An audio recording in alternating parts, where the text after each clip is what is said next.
Stéphanie Dionne de la famille de ma vie. Donc, je suis formatrice et maître praticienne PNL. Je suis passionnée par les défis quotidiens de la vie familiale et j'accompagne les familles à revenir à l'essentiel. Puis aujourd'hui, j'ai la chance de prendre un café avec mon amie Mélina Deschaines, qui est psychosociologue, qui est fondatrice de Nœud, donc qui fait du team building, mais qui accompagne surtout les familles, donc du team building familial et qui accompagne les familles. Aujourd'hui, on prend un café ensemble. Mélina, montre-moi ça, ce beau café-là. Puis on va parler de lâcher prise. Mélina, j'ai adoré ça tantôt, on s'est parlé un peu. Puis tu m'as parlé de cette démarche-là que tu mets en place dans toi, mais que tu enseignes aussi pour nous aider à lâcher prise. Fait que, parle-moi un peu de cette démarche-là, puis moi, je vais partager aussi qu'est-ce que je mets en pratique. Tout à fait. Merci pour la belle introduction, puis je suis heureuse de prendre mon café avec toi. Donc, c'est une approche qui s'appelle la pensée socratique. C'est une façon de diminuer l'anxiété chez les personnes quand on réalise que l'anxiété, dans le fond, elle est causée par plusieurs pensées qui tournent dans notre tête sans arrêt puis qui provoquent cette anxiété-là. Donc, c'est une démarche qui nous permet de voir d'abord, OK, oui, je suis anxieuse, mon corps physique réagit à quelque chose, je suis pas bien. Puis d'aller tout de suite essayer de percevoir quelle est cette pensée-là qui m'envahit puis qui cause ce stress-là. Pardon. C'est-tu comme un peu, là, la fois où j'étais en train de ramasser les bas qui traînaient, les coussins, puis que je pensais à ma vaisselle qui avait à faire, que j'entendais 3-4 mamans, puis mon chum me dit « Steph, c'est-tu comme cette fois-là ou comme il y a quelque chose qui roulait, puis là, je sentais que le stress montait? » Exactement ça! Tu vois, moi, j'ai remarqué que c'est quand je fais la vaisselle, c'est pas que je déteste faire la vaisselle, c'est que pendant que je fais la vaisselle, mon esprit vaque. Et là, sans m'en rendre compte, les pensées, hein, on les entend pas, finalement. Des fois, ça prend un certain temps. Fait que sans m'en rendre compte, il y a des choses qui se passent. Puis là, plus ça va, plus je suis agressive avec ma vaisselle. Et puis là, si à ce moment-là, il faut que ma fille arrive puis dise « Maman, hein, qu'est-ce qu'on mange à soir? » ou tu sais, qu'elle me demande quelque chose, je me suis rendu compte que je réagissais super agressivement.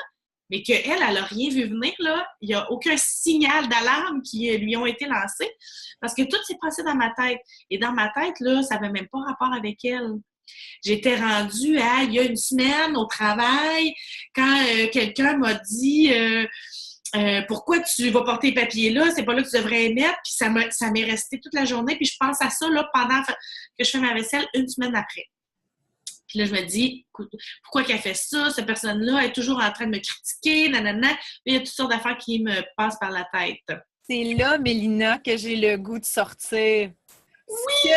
Ce que je présente aux enfants quand je donne les ateliers de mon ami Mathéo, qui est le petit bonhomme marionnette qui est derrière moi, qui a été tellement merveilleusement bien pensé par mon ami Manon Jean des ateliers de l'Arbre en cœur. Et on parle justement de ces pensées-là qui nous font créer des nuages noirs au-dessus de nos têtes. Et là, je leur mets ça.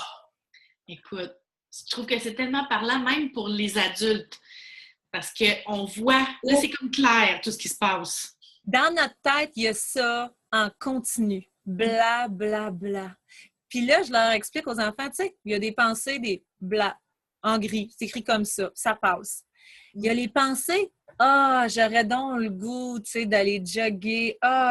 Colin, ça m'a fait du bien.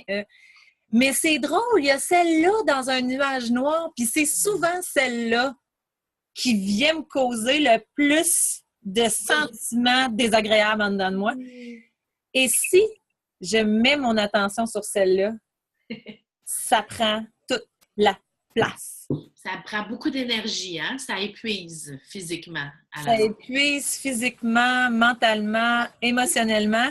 Et ce que cette merveilleuse amie Manon Jean-là me disait, c'est les pensées, c'est comme pas la réalité. C'est causé par des causes et conditions. De la même façon où aujourd'hui, c'est plutôt gris. Oui. C'est pas de ma faute! Oui! J'ai pas à m'en sentir coupable, j'ai pas à m'en sentir agressée, mais d'en prendre conscience puis de dire ah, je peux mettre mon attention ailleurs.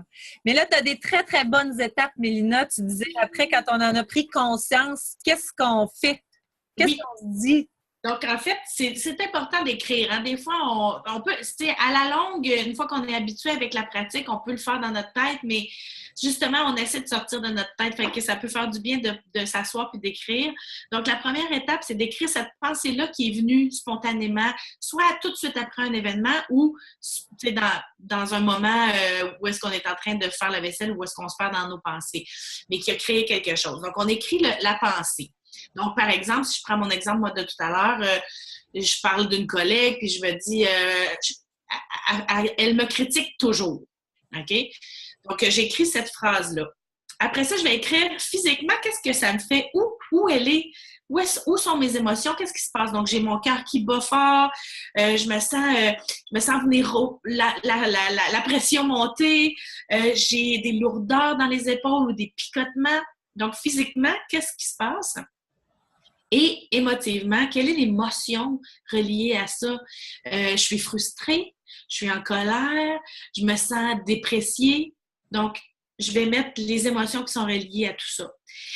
Et là, je vais passer par le questionnement socratique, qui est une série de questions, mais avec trois grands thèmes, si on veut. Donc, le premier thème, c'est si je repense à cette phrase-là qui m'est venue, cette pensée-là, est-ce que j'ai des preuves qui appuient le fait qu'elle me critique toujours? OK? Donc, peut-être qu'il y a des éléments, c'est arrivé d'autres fois, mais c'est pas toujours, puis c'est peut-être pas autant que je pense. Donc, je vais juste voir, est-ce que j'ai des preuves? Et toutes ces questions-là, en fait, Stéphanie, sont là pour tranquillement diminuer l'anxiété. Donc, je me pose cette première série de questions-là de ce thème-là. Après, je vais me demander, est-ce que ça se pourrait? Est-ce qu'il serait possible pour moi d'interpréter son comportement à ma collègue d'une autre façon que celle que j'ai interprétée en premier lieu? Oui, puis moi, j'ai même envie d'ajouter, c'était quoi son intention, puis c'était quoi peut-être son intention positive, parce que dans mon bagage en PNL, on se dit toujours qu'un comportement ou quoi que ce soit est amené par une intention positive. Et si je me demande la question, peut-être que mon cheminement pour en arriver à dédramatiser puis mettre moins d'attention sur cette pensée envahissante-là va tout de suite être atténué. Mais oui, j'aime ça. J'aurais-tu pu l'interpréter d'une autre façon ou c'est mon jugement qui est allé trop vite puis pas la réalité? C'est ça, c'est ça. Est-ce qu'il pourrait y avoir autre chose que ce que moi j'ai perçu en premier lieu? Mm-hmm. Est-ce que ça se peut qu'elle est arrivée fatiguée au travail et que ça n'a rien à voir avec moi, en fait, t'sais? Donc, on va se demander cette question-là, puis on va ressentir tranquillement la pression descendre. Et finalement, on va se demander, excuse-moi. Prends une petite gorgée de café. Là. C'est ça!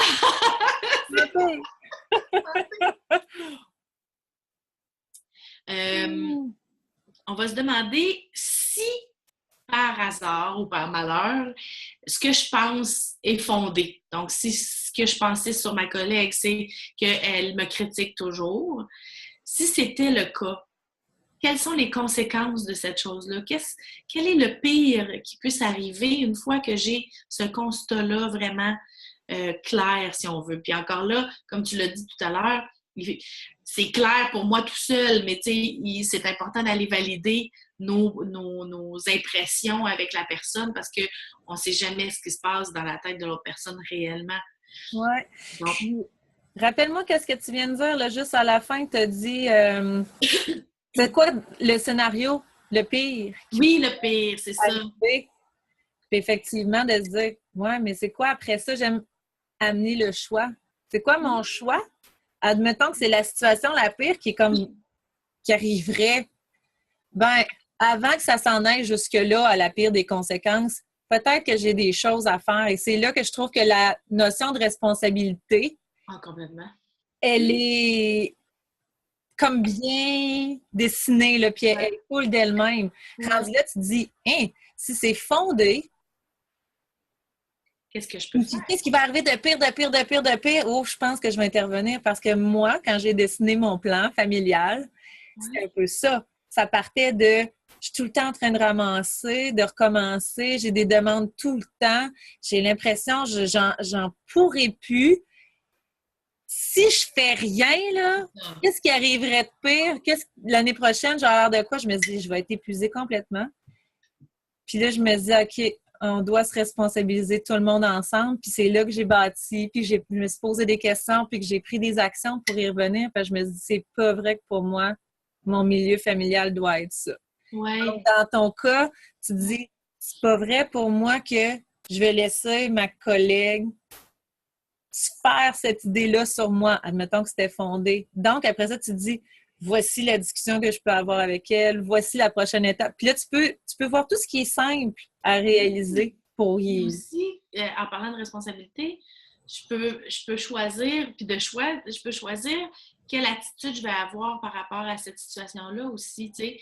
Si je réalise que, bon, cette collègue-là, elle s'est peut-être fait une idée sur moi et elle me critique toujours, j'ai le choix à ce moment-là. Est-ce que cette relation-là, j'y tiens, puis ça, vu que c'est en milieu de travail, c'est important qu'on ait une bonne entente, donc on va prendre le temps de se parler, ou bien je sais pas, moi, dans un autre département, puis c'est juste que ça touche mon ego, mais on n'a rien à faire ensemble, ben il faut que j'apprenne à lâcher prise. Ah, la notion du lâcher prise, elle est là. Donc, effectivement, de se dire, ben, coudonc, c'est ça qui est ça, puis on peut pas faire bonne impression à tout le monde, puis je pourrais pas contrôler tout ce que les gens vont penser de moi, puis Ça m'enlève rien, qu'est-ce qu'elle pense. de choisir là où on a du pouvoir, de choisir ce qui est moins important. Puis donc, ça m'amène la belle question que je vais dire tout de suite. Qu'est-ce qui m'importe? Qu'est-ce qui m'importe à moi? Mm-hmm. Qu'est-ce qui m'importe? Et pour éviter la culpabilité, en tirer un apprentissage. Ouais. Qu'est-ce que je viens d'apprendre de ça? Je viens d'apprendre que dans le contexte du travail, je viens d'apprendre que si je fais ça de telle façon, on peut me juger comme ça. Si je veux pas que ça se reproduise, je pense que je vais réagir d'une autre façon une prochaine fois. Puis là, tu te dis, je peux rien pour ce qui s'est passé, je peux rien pour ce qu'elle s'est imaginé, mais pour une prochaine fois, voici ce que je peux mettre en place. Donc là, la culpabilité, ouais. elle peut partir. Oui, tout à fait. Puis là, tu avais aussi une étape de comment reconnaître qu'on a cheminé, là? Oui, c'est ça, un peu comme reconstruire la pensée qu'au départ était négative et était anxiogène, en fait, puis envahissante.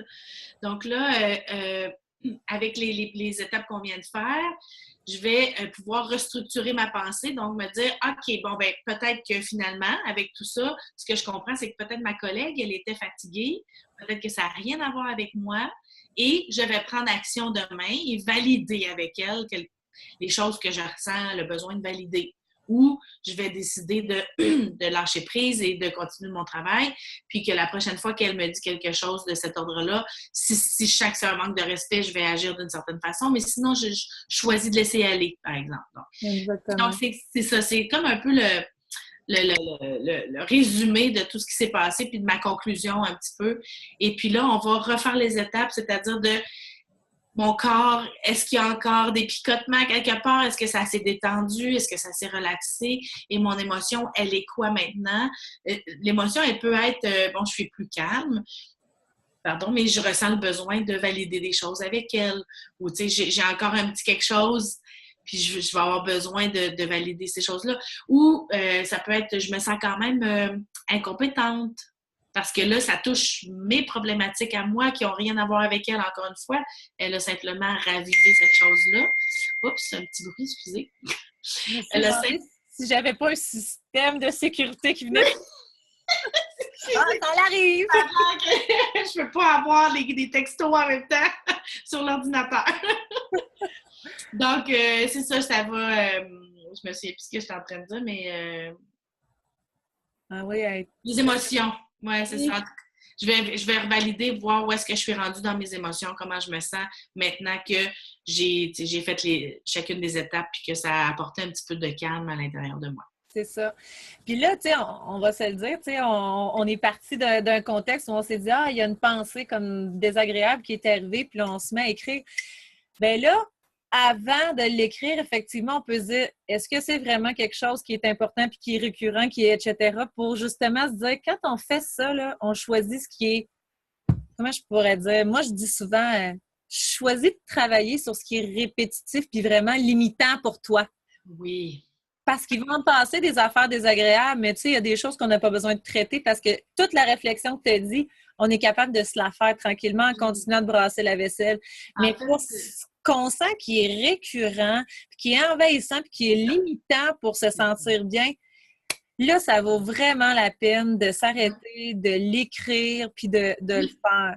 Comme, on dose où on met notre énergie, là. Oui, oui, oui. Oui, c'est un très bon point. Puis moi, j'aime le mot, ça a de l'air drôle à dire, là, mais j'aime le mot envahissant parce que pour moi, ça, c'est clair. Je le sens quand ça m'envahit. Ça s'en va pas. J'essaie de tasser la pensée, puis elle revient sans arrêt. Ça, c'est mon signe qu'il faut que je m'assoie puis que je fasse mes étapes, tu sais. C'est ça. Ouais. Ben, on espère que ça va être aidant pour vous d'avoir pris un café avec Mélina et Stéphanie.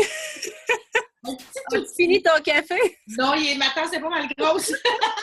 Donc, en espérant que ce soit aidant, partagez-nous des questions ou des situations que vous avez désamorcées de cette même façon-là ou d'une façon différente. Et puis, ça va faciliter le lâcher prise. Oui! Bonne semaine tout le monde! Santé! Bye bye!